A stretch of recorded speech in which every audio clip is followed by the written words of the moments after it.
After the death of Saul, David returned from striking down the Amalekites and stayed in Ziklag 2 days. On the third day, a man arrived from Saul's camp with his clothes torn and dust on his head.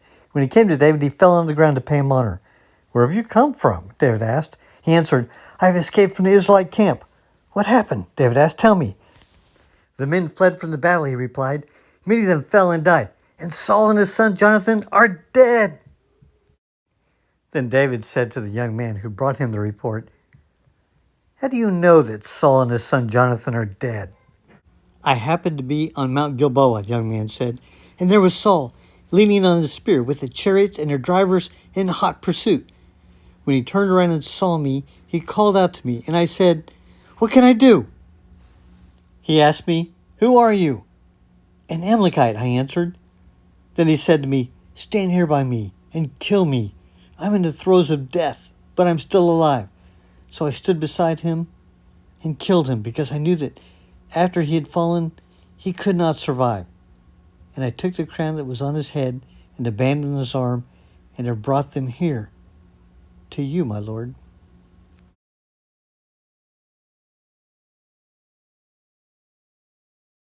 Then David and all the men with him took hold of their clothes and tore them.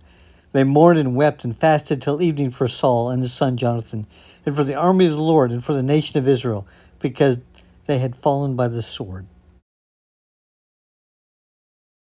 David said to the young man who brought him the report, "Where are you from?"